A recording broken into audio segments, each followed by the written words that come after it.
Assalamu alaikum. So this is your lab number 1 for subject electric machines और electromechanical systems जो भी आपका subject का नेम है। तो ये मतलब EMS की लैब नंबर 1 है। तो इसमें थोड़ा सा intro two powers 3 phase supply है। तो बेसिकली हमारे पास जो मशीन्स की लैब है वो एक ट्रेनर पे होंगी, जिसमें डिफरेंट ब्लॉक्स हैं। मतलब आपका एक 3 फेज सप्लाई का ब्लॉक है, उसके बाद आपके पास मोटर्स के डिफरेंट ब्लॉक्स हैं, जिसमें आप मोटर्स को जो है वो उनकी करैक्टरिस्टिक्स को स्टडी करेंगे। तो अभी तो फ़िलहाल आपका जो कोर्स है वो भी इंट्रोडक्शन उसमें होगा फेज़ में। तो इस वजह से मैं जो है आपको एक बेसिक ब्लॉक है उसका थोड़ा इंट्रो दे रहा हूँ इस लैब में, और उसकी थोड़ी बहुत आपको मैं सिमुलेशन वगैरह भी दिखाऊंगा। तो इसमें क्या है कि सबसे पहले आपको जो फर्स्ट स्लाइड आपको नज़र आ रही है, ये साइनोसॉइडल सिग्नल। इसमें आप देखें कि यहाँ पे ये साइनोसॉइडल सिग्नल के नीचे आपको एक इक्वेशन नज़र आ रही है, v t is equal to v m sine omega t plus phi. ये एक रिप्रेजेंटेशन है किसी भी साइनोसॉइडल सिग्नल को। अगर आपने रिप्रेजेंट करना है तो आप इस इक्वेशन के ज़रिए कर सकते हैं, जिसमें ओमेगा जो है इसकी एंगुलर फ्रीक्वेंसी होगी, फाई उसका फेज़ होगा, वी एम उसकी जो पीक एम्पलीट्यूड की जो पीक वैल्यू है वो है। अच्छा, अब फेज़र, उससे सबसे पहले मैं आपको एक छोटा सा कॉन्सेप्ट देता हूँ कि फेज़र क्या होता है। फेज़र होता है कोई भी वेक्टर है, ठीक है, वो ओरिजिन के, उसको आप ओरिजिन के अराउंड आप उसको रिवॉल्व करवाओ, ठीक है, एक सर्टेन फ्रीक्वेंसी ओमेगा से, ठीक है, तो वो एक सर्कल में जो है ना वो रोटेट करेगा, तो वो एक फेज़र होता है। अब अगर आप इस फेज़र को, इस जो वेक्टर है इसको आप डिफरेंट लोकेशंस पे, आप एक्स और वाई एक्सिस में आप इसको अगर अपना समझ लें मैप करें। लेट्स सपोज आप यहाँ पे देखें, जो नीचे ये स्लाइड है, ये इसमें ये आपके पास जो है ना ये सर्कल है, ठीक है। अब लेट्स सपोज ये था वो जो ये पिंक कलर का ये वेक्टर है, ठीक है, वेक्टर रिप्रेजेंटेड है। ये जो इसकी, ये इसका मैग्नीट्यूड होता है जितनी इसकी लेंथ होती है, ठीक है, और उसके बाद ओमेगा उसकी फ्रीक्वेंसी होती है। अच्छा, अब ये वो वेक्टर है। अब इसको आपने वाई एक्सिस पे इसका प्रोजेक्शन मैप करना है, मतलब वाई एक्सिस पे इसका प्रोजेक्शन मैप करना है अलोंग एक्स एक्सिस। अब लेट्स सपोज देखो यहाँ पे जो ये वेक्टर है इसका प्रोजेक्शन अगर मैं वाई एक्सिस पे मैप करूँ तो ये डॉटेड लाइन से यहाँ पे आता है, ठीक है। इसी तरह अगर ये ज़ीरो पे करूँ तो ये ज़ीरो पे आ जाएगा, ठीक है। तो इस तरह ये डिफरेंट पोजीशंस पे इसको अगर आप प्रोजेक्ट करें वाई एक्सिस पे अलोंग एक्स एक्सिस। अब मैं लेट्स सपोज ये ग्रीन जगह पे आ जाता हूँ, तो ठीक है, तो इसको मैं मैप करूँगा यहाँ पे, तो ये होते होते ये यहाँ पे आ जाएगा, ड्रॉ होते होते इसका जो प्रोजेक्शन है ये यूँ इस तरह साइनोसॉइड बनेगा एक, ठीक है। तो बेसिकली इसी साइनोसॉइड को हम इस फेज़र फॉर्म में जो है वो रिप्रेजेंट करते हैं। आगे क्योंकि हमने फेज़र डायग्राम बनानी है 3 फेज़ स्टार कनेक्शन की, डेल्टा कनेक्शन की, इस वजह से मैं आपको थोड़ा फेज़र का पहले कॉन्सेप्ट दे रहा हूँ। ये आपने पहले उसमें जो इलेक्ट्रिक सर्किट एनालिसिस है उसमें आपने पढ़ा हुआ है, इलेक्ट्रिक सर्किट एनालिसिस 2 जो होता है, जिसमें आप एसी को स्टडी करते हैं। अब यहाँ पे देखो कि ये फेज़र डायग्राम है, इसमें मेरे पास दो साइनोसॉइड्स हैं, 5 साइन ओमेगा टी प्लस 30 और 10 साइन ओमेगा टी प्लस 80। तो इनको इसने यहाँ पे इसकी फेज़र जो है वो डायग्राम मैप किया, फेज़र डायग्राम। तो यहाँ पे देखो कि ये एक उसने ओरिजिन से उसने एक वेक्टर ड्रॉ किया जिसका एंगल 30 है, और उसका जो एम्पलीट्यूड है वो है 5। तो ये V1 ड्रॉ हो जाएगा। इस तरह V2 आपने ड्रॉ कर लेना है। अच्छा, अब इसमें होता है, अब जैसे यहाँ पे देखो ये दूसरी जो आपको फिगर नज़र आ रही है, यहाँ पे एक V1 है 10 साइन ओमेगा टी माइनस 30। आपको पता है जो एंगल नॉर्मली हम पॉजिटिव में लिखते हैं तो वो ऐसे एंटी क्लॉकवाइज चलते हैं, इस तरह, इस एंटी क्लॉकवाइज डायरेक्शन में, इस तरह। और अगर हम क्लॉकवाइज में और इस रेफरेंस एक्सिस से तो क्लॉकवाइज डायरेक्शन में चलें तो वो माइनस में आएगा। अब जैसे ये 10 साइन ओमेगा टी माइनस 30 है, इसका मतलब है कि V1 जो है उसका मैग्नीट्यूड है 10। तो ये मैंने इसका एम्पलीट्यूड 10 रखा, मतलब 10 उसका एम्पलीट्यूड है, और ये 30 उसका एंगल है along in clockwise direction from reference axis. इसी तरह क्लॉकवाइज में ही अगर हम माइनस होगा तो क्लॉकवाइज में हम इसको 120 का फेज एंगल देंगे इस वेक्टर को। उसके बाद लीड और लैग क्या होता है, अगर आपने जो ये इस डायरेक्शन में हम देखेंगे तो ये लीडिंग डायरेक्शन होगी, और नीचे वाली अपोजिट डायरेक्शन में क्लॉकवाइज डायरेक्शन में देखेंगे तो वो लैगिंग डायरेक्शन होगी। अब क्लॉकवाइज डायरेक्शन में हम देखें तो ये V2 है और ये V1 है, तो V1 V2 को लीड कर रहा है 120 माइनस 30 90 डिग्री से, ठीक है। तो क्योंकि ये V1 जो है V2 को अगर हम देखें, तो अगर हम इसको एंटी क्लॉकवाइज डायरेक्शन में देखें तो V1 V2 से मतलब लीड कर रहा है इसको। तो इस ऊपर वाली जो डायग्राम है यहाँ पे हम देखेंगे तो इसमें लीडिंग किस तरह होगा। इसमें हम ये जो V2 है 10 वाला, इसको देखेंगे कि V2 जो है V1 को लीड कर रहा है 80 माइनस 30 50 डिग्री से, ठीक है। इसमें जो था V1 को देखा हमने, क्योंकि हम इसमें लैग देख रहे हैं ना, ये लैगिंग डायरेक्शन है।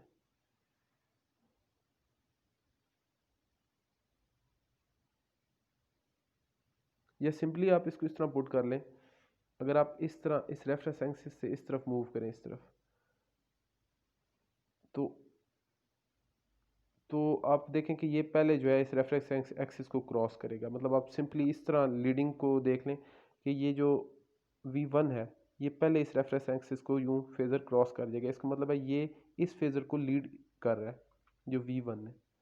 और अगर आपने इसका फेज एंगल निकालना है, अगर आपने इसको पॉजिटिव इस एंटी क्लॉकवाइज डायरेक्शन में देखेंगे तो इस जो V2 है इसका फेज एंगल क्या बनेगा पॉजिटिव डायरेक्शन में। अगर आप इसको 10 साइन मेगा टी प्लस कुछ लिखना चाहते हैं तो इसको प्लस ये बनेगा 180 प्लस ये 90 और ये 30 और ये यहाँ पे 60 का इसका एंगल बनेगा। ये 60 और ये 180 ये बन जाएगा ऑलमोस्ट 180 प्लस 60 240। तो आप इसको 10 साइन ओमेगा टी प्लस 240 लिख सकते हैं V2 को।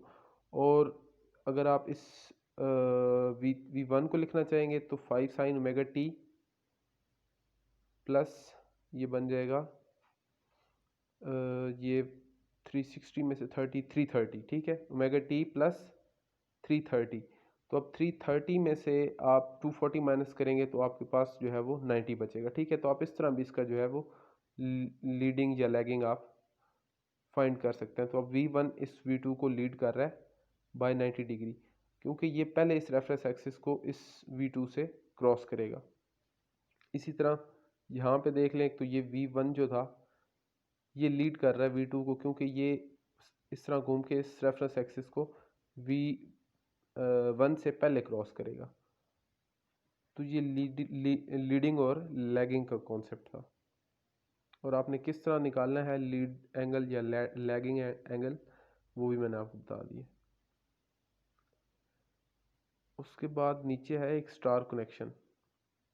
स्टार कनेक्शन क्या है कि अभी आपकी जो सप्लाई है ना, जो वापडा से आपके घरों में 3 फेज़ आ रहा होता है, वो बेसिकली आपके ट्रांसफार्मर की जो सेकेंडरी वाइंडिंग है वो स्टार कनेक्टेड होती है, ठीक है। तो स्टार कनेक्शन में होता क्या है कि स्टार कनेक्शन में जो लाइन करंट होता है ना वो इक्वल टू फेज करंट होता है। लाइन करंट और फेज करंट सेम होता है, लेकिन जो वोल्टेज होती है लाइन वोल्टेज वो इक्वल टू होती है √3V फेज। अब आपको यहाँ पे फिगर में डिफरेंट वो रिप्रेजेंटेड क्वांटिटीज नज़र आ रही हैं, जैसे ये R Y और B, ये R ये Y और ये B, ये 3 फेज हैं, रेड येलो ब्लू, और ये N जो है ये न्यूट्रल है। अब जो लाइन टू लाइन वोल्टेज क्या होती है कि दो लाइंस के दरमियान, तो ये R और ये Y के दरमियान जो वोल्टेज होगी वो VRY, ये लाइन टू लाइन वोल्टेज है। और जो फेज़ वोल्टेज होगी वो एक लाइन और न्यूट्रल के दरमियान होगी। तो ये देखिए VRN जो है ये एक फेज़ वोल्टेज है, ठीक है। और जो ये IR आपको नज़र आ रहा है ये लाइन करंट है, और जो फेज़ करंट होगा वो इस कॉइल में से जो पास करेगा वो बेसिकली फेज़ करंट होगा, ठीक है। तो ये फेज़ करंट और लाइन करंट सेम है इस केस में, स्टार के केस में। अच्छा, अब आप देखो कि इसकी जो फेजर डायग्राम है वो किस तरह आपने बनानी है। लेट्स सपोज आपके पास ये रेड फेज है VRN, आपने इसको रेफरेंस लिया, आपने इसको ये ड्रॉ किया VRN। इसके बाद अब जो थ्री फेज सिस्टम जो होता है ना, सिस्टम थ्री फेज सप्लाई में जो आपके पास वेवफॉर्म होती है, वो उसमें तीन फेजेस होते हैं, इंडिपेंडेंट होते हैं, तीन साइनोसॉइडल समझ लो सिग्नल्स होते हैं, लेकिन वो तीनों साइनोसॉइडल सिग्नल्स आपस में जो है ना वो 120 डिग्री के फेज शिफ्ट के साथ होते हैं। ठीक है, अब 120 डिग्री का फेज शिफ्ट होता है हर एक उसमें साइनोसॉइडल सिग्नल का। तो एक जो साइनोसॉइडल सिग्नल है, लेट्स सपोज उसको मैं VR कह रहा हूँ, जिसको मैंने ये रेड वेक्टर से प्रेजेंट कर दिया है। ठीक है, तो ये जो है एक साइनोसॉइडल सिग्नल है जो मैं रेफरेंस ले रहा हूँ वो 0 पे है। ठीक है, उसके बाद इसको मैं 120 डिग्री का फेज शिफ्ट देके एक और फेजर ड्रॉ कर रहा हूँ, ये ब्लू, ये दूसरी साइनोसॉइडल वेव हो जाएगी क्योंकि 120 डिग्री का फेज शिफ्ट देना है। उसके बाद ये येलो आ गई, फिर 120 डिग्री की फेज शिफ्ट के साथ, तो इनका आपस में जो फेज एंगल होता है वो 120 डिग्री होता है। अच्छा, अब ये VRN, VBN, VYN ये बेसिकली हैं फेज वोल्टेजेस। ठीक है, अब आप चाहते हैं कि आप लाइन टू लाइन वोल्टेज का जो है ना वो फेजर ड्रॉ करें, तो उसके लिए आपको पता है कि ये आपने उसमें भी पढ़ा होगा EC2 में कि जी अगर आपके पास VRY है तो आप क्या करेंगे, ये यहाँ पे होना चाहिए था VR minus VRN minus VRN plus VYN, एक minute, sorry, VRY is equal to VRN minus VYN, basically ये इक्वेशन है, यहाँ पे ये VRY लिखा हुआ है। तो होता क्या है कि आपने ये VYN है ना, इसको माइनस करना है VRN से। ठीक है, तो माइनस करने के लिए आप करेंगे क्या करेंगे, ये जो येलो वेक्टर है, अब इसकी डायरेक्शन इन्वर्ट कर देते हैं। आपको पता है वेक्टर जब उसको बेसिकली माइनस VYN का मतलब क्या है कि उसका जो डायरेक्शन है वेक्टर की वो चेंज हो गई है। तो इस येलो वेक्टर की मैं डायरेक्शन ये ऊपर की तरफ चेंज कर देता हूँ। ठीक है, ये डॉटेड लाइन से, इसकी डायरेक्शन इस तरफ नीचे थी तो ये ऊपर चला जाएगा। ठीक है, अब ये बन जाएगा VNY। ठीक है, तो अब बेसिकली जब हमने वेक्टर को दो वेक्टर्स को माइनस करना है, मतलब VRN माइनस VYN, तो हम इसकी डायरेक्शन चेंज करके इसमें ऐड कर देंगे, ये रेड वेक्टर में जो है VRN में। ठीक है, तो ये वो पैरेललोग्राम मेथड जो है वो वेक्टर एडिशन का वो यहाँ पे अप्लाई हुआ है कि इसका प्रोजेक्शन मैंने यहाँ पे ड्रॉ किया और इस रेड का प्रोजेक्शन मैंने यहाँ पे ड्रॉ किया। ठीक है, तो ये रिजल्टेंट हमारे पास VRY आ जाएगा। इसी तरह ये आपने सारे नीचे जो है ना वो देख सकते हैं कि सारे ड्रॉ हुए हुए, ये VRY VYB ये फेज वोल्टेजेस हैं, VBR जो दो फेज इसके दरमियान आपने नोट करनी है। ये देखो ये R और Y के दरमियान VRY आ गया, Y और B के दरमियान VYB आ गया यहाँ पे। इसी तरह इन दो फेजेस के दरमियान ये VYB आ गया, ये RY आ गया, और ये जो बड़ी रेड लाइन है VBR आ गया। ठीक है, तो ये तीन जो है वो हमारे पास line voltage line to line voltages आ गए। अच्छा, अब ये फेजर ड्रॉ हो गया। अब उसके बाद जो है वो डेल्टा कनेक्शन है। अब डेल्टा कनेक्शन में आपको पता है कि जो फेज वोल्टेज होती है और जो लाइन वोल्टेज होती है वो सेम होती है। फेज और लाइन वोल्टेज सेम होती है क्योंकि ये फेज है, ये जो कॉइल नज़र आपको आ रही है, और ये लाइन है। ठीक है, लाइन टू लाइन देखें, ये बी और आर के दरमियान जो भी वोल्टेज होगी वो इस पूरे फेज के क्रॉस अप्लाई हो रही है। ठीक है, तो इसका मतलब है फेज वोल्टेज और line to line voltage same है, लेकिन जो करंट होता है वो जो लाइन करंट होता है equal to √3 V phase current होता है। इसका मतलब है यहाँ से देखें आप, जो करंट है बी से जाएगा तो ये स्टार में इसमें आगे करंट के पास दो पाथ है, यहाँ पे एक पॉइंट पे दो कॉइल्स कनेक्टेड है। तो करंट अगर यहाँ से ट्रेवल करेगा तो पहले आधा इस कॉइल में चला जाएगा, आधा इस कॉइल में चला जाएगा, डिपेंडिंग अपॉन द रेजिस्टेंस। ठीक है, तो नॉर्मल रेजिस्टेंस सेम ही होगी तो ऑब्वियसली आधा इधर जाएगा, आधा इधर चला जाएगा। तो इधर से आप याद रख सकते हैं कि इसमें करंट डिवाइड होता है, इसका मतलब है करंट इसमें जो फेज में होगा वो कम होगा लाइन करंट से। ठीक है, तो लाइन करंट बड़ा होगा, फेज करंट कम होगा। इसका मतलब है जो लाइन करंट होगा वो √3 टाइम्स फेज करंट होगा, ठीक है। अब इसमें हमने ऑब्वियसली फिर हम ड्रॉ भी जो है वो करंट के फेजर करेंगे, तो ये सेम वही मेथड अप्लाई हुआ है। आप पहले जो लाइन करंट्स हैं, ये मैंने एक रेफरेंस देखें, ये ड्रॉ हुआ है आई आई वाई, सॉरी ये रेफरेंस नहीं है, अच्छा सॉरी, क्योंकि हमने यहाँ पे फेज़ ऊपर देखिए, यहाँ पे भी हमने जो है ना वो फेज़ वोल्टेजेस को हमने जो है वो रेफरेंस लिया था, फिर हमने उनसे जो है वो लाइन टू लाइन वोल्टेज का जो है वो फेज़र ड्रॉ किया। यहाँ पे भी हम फेज़ करंट्स लिखेंगे, तो ये पहला फेज़ करंट क्या है, आई वाई आर, क्योंकि फेज़ देखिए यहाँ पे ये फेज़ होना है, ये एक कॉइल है फेज़, जो फेज़ है वो है वाई, ये वाई है ना वाई लाइन, ये वाई लाइन यहाँ पे कनेक्ट हो रही है, और ये आर जो रेड लाइन है ये इस पॉइंट पे कनेक्ट हो रही है कॉइल के। तो फेज़ भी यही बनता है, और लाइन टू लाइन वोल्टेज भी इन्हीं दो पॉइंट्स के क्रॉस होगी। तो बेसिकली हमें फेज़ करंट लेना है, तो ये इन दो पॉइंट्स के दरमियान है, आर और वाई के दरमियान, तो इसको हमने आई वाई आर कह दिया, ठीक है। आई वाई आर, ये देखो रेफरेंस ले लिया, इसके बाद 120 डिग्री पे दूसरा आ जाएगा, और फिर 120 डिग्री पे तीसरा करंट आ जाएगा, ठीक है। उसके बाद सेम वही पैरेललोग्राम मेथड से ये सारे इसके जो हैं वो ड्रॉ हुए हुए जो लाइन करंट्स हैं।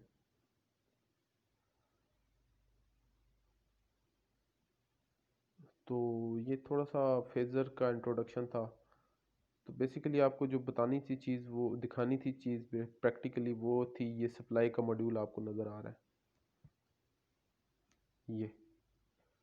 ये सप्लाई का मॉड्यूल है, ये आपके उस ट्रेनर में इंसर्टेड है, या उसमें जो है ना वो फिट हुआ हुआ है। अब इसमें आपको ये सबसे पहले यहाँ पे आपको ये एक पोर्शन नज़र आ रहा है, जहाँ पे एक रेड कलर की एलईडी जो है आपको नज़र आ रही है। ये बेसिकली जो ये भी एक सप्लाई यूनिट है, यहाँ से सप्लाई मिल रही है हमारे डाटा एक्विजिशन सेंटर को। डाटा एक्विजिशन सेंटर भी एक ब्लॉक है जो उस ट्रेनर में फिटेड है, जिसमें different volt meters, ammeters और एनकोडर्स और बहुत सारे जो है ना वो मयरिंग इंस्ट्रूमेंट जो है ना उसमें इंस्टॉल्ड है।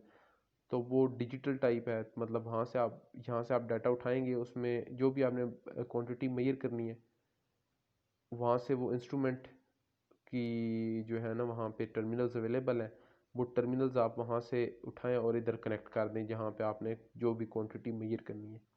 तो वो भी मैं आपको दिखा, वो बल्कि आपको ना वीडियो में जो वीडियो है ना प्रैक्टिकली, उसमें आपको वो नज़र आ जाएगा, ठीक है। तो मैंने उसकी पिक्चर लेना मैं भूल गया हूँ, तो मेरे पास उसकी वीडियो है, तो वो वीडियो मैं शेयर कर दूंगा, तो आप वो डाटा एक्विजिशन ब्लॉक भी आपको नज़र आ जाएगा। तो बेसिकली जो पावर सप्लाई है उसमें आप देखें कि यहाँ पे ये सप्लाई जा रही है डाटा एक्विजिशन ब्लॉक को, ये मेन पावर स्विच है, मतलब इस पूरी सप्लाई को ऑन करने के लिए ये ब्रेकर है। अच्छा, यहाँ पे ये जो पहली ये 3 1 2 3 जो है ना, ये तीन जो टर्मिनल्स हैं, ये बेसिकली ये 3 फेज सप्लाई के हैं, जहाँ पे आपके पास 3 फेजेस आ रहे हैं, इंडिपेंडेंट 3 साइनसोइडल वेव्स आ रही हैं, यूँ समझ लें, ठीक है। और ये नीचे एक एन नज़र आ रहा है आपको, ये चौथी लाइन है जो न्यूट्रल है, ठीक है। अब ये क्योंकि स्टार कनेक्टेड है, तो ऑब्वियसली यहाँ पे न्यूट्रल आएगा, जो उसका स्टार का जो कॉमन पॉइंट होता है वो न्यूट्रल होता है। तो 3 फेजेस हैं, 1 2 और 3। अब ये ये जो पहला ब्लॉक है ना, ये बेसिकली 10 एम्पेयर की सप्लाई है, और ये जो दूसरा ब्लॉक है ये भी है 3 फेज ही, लेकिन ये 3 एम्पेयर की सप्लाई है, ठीक है। और जो ये 3 एम्पेयर वाली है ये वेरिएबल है, और ये जो है 10 एम्पेयर वाली ये फिक्स्ड है, इसकी मतलब वोल्टेज वेरी नहीं कर सकती। ये जो 1 2 3 वाले टर्मिनल्स हैं, ये जो सप्लाई है, इस ब्लॉक की आप वोल्टेज वेरी कर सकते हैं, और उसके लिए ये आपको ऊपर नॉब दी गई है, ये वाली ये नॉब है। अब इसके ऊपर आपको ये नंबरिंग्स नज़र आ रही होंगी, 0 10 20 30 40 50 60 70 तो ये परसेंट वाइज है, मतलब आप 10%। अब लेट्स सपोज यहाँ पे जो वोल्टेज आ रही है, let's suppose line to line voltage आ रही है वो 380 है, तो आप 10 पे ले जाएंगे तो ये लाइन टू लाइन वोल्टेज 10% कम हो जाएगी, ये 20% फिर कम, 30%, 40 50% पे हाफ हो जाएगी, ठीक है, वोल्टेज लेवल। तो ये इसका कंट्रोल है, जो वेरिएबल सप्लाई है वो ये वाली है, ये हमारी फिक्स्ड है, तो हम फिक्स्ड को फिलहाल देखेंगे। तो जो ये वेरिएबल है, इसका जब ज़रूरत पड़ेगी तो ऑब्वियसली इसको हम वेरिएबल वोल्टेज को यूज़ करेंगे, करेक्टरिस्टिक इसकी भी सेम है। उसके बाद ये यहाँ पे ये जो नॉब नज़र आ रही है ये है ये वोल्ट मीटर आपको नज़र आ रहा है, इसका कंट्रोल है, ये एक वोल्ट मीटर है। अब ये जो नॉब ये क्या करती है, इसके ऊपर आपको डिफरेंट नंबरिंग्स नज़र आएंगे, ये 4 5 5 6 6 4, ठीक है। तो ये बेसिकली क्या है, ये वोल्ट मीटर है। अब आपने अगर इस 4 5 5 6 और 6 4 ये आपको नज़र आ रहे हैं 4 5 6, तो 4 5 क्या है, line to line voltage between this red phase and this black phase. तो अगर आप इस नॉब को घुमा के ये जो लाइन नज़र आ रही है आप इसको इस 4 5 पे ले आएंगे, तो इस वोल्ट मीटर पे ये 4 और 5 के दरमियान जो 4 और 5 के दरमियान जो लाइन टू लाइन वोल्टेज होगी वो आपको इस वोल्ट मीटर पे नज़र आ जाएगी। इसी तरह 5 और 6 फेज़ के दरमियान, ब्लैक और ब्लू फेज़ के दरमियान ये डिफरेंट फेजेस की वोल्टेज है। और ये कुछ जो है ना वो सिंगल, मतलब ये लाइन टू लाइन आ रही थी, और ये फेज़ वोल्टेजेस की भी ऊपर ऑप्शन है। जैसे ये 6N लिखा हुआ है, मतलब this blue phase and the neutral, 5N this black phase and the neutral, और ये जो है red phase and the neutral जो है वो 4N हो जाएगा, ठीक है। तो वो भी अवेलेबल है, ठीक है। और ये बाकी डीसी के लिए, ये 7N और 8N ये डीसी के लिए, ठीक है। मतलब यहाँ पे डीसी इसकी कितनी वोल्टेज आ रही है और इस डीसी सप्लाई की कितनी वोल्टेज आ रही है 8N, ठीक है। तो ये वोल्ट मीटर इस मकसद के लिए यहाँ पे भी एक कनेक्टेड है। अच्छा, अब ये आपको तीन जो फेजेस हैं ये नज़र आ रहे हैं, इन तीन फेजेस का हमने जो है ना वो प्रैक्टिकल इसकी इधर से हमने सप्लाई उठाई है, ठीक है। इनकी हमने जो है वो voltage, line to line voltage, phase voltage, उसके बाद इनके जो फेज़र डायग्राम्स हैं, ठीक है, वो मैं हमने जो है ना वो प्रैक्टिकली एक वीडियो मैंने बनाई है। तो वो वीडियो भी मैं आपके साथ शेयर कर दूंगा, तो वो आपने देख लेनी है, तो वहाँ से आपको पता चल जाएगा कि जो जो तीन साइनोसाइडल इंडिपेंडेंट वेव्स हैं वो किस तरह एक थ्री फेज सप्लाई बना जो है वो बनाती हैं, ठीक है। तो टोटल एक थ्री फेज सिस्टम की किस तरह की वेव फॉर्म होती है, वो 120 डिग्री अपार्ट तीन साइन वेव्स जो हैं वो ट्रैवल कर रही होंगी, वो ऑसिलोस्कोप में आपको शो हो जाएंगी। इसका फेजर डायग्राम भी आपको शो हो जाएगी, और इसका मैनुअल भी आपके साथ शेयर हो जाएगा इस फर्स्ट लैब का। तो थैंक यू।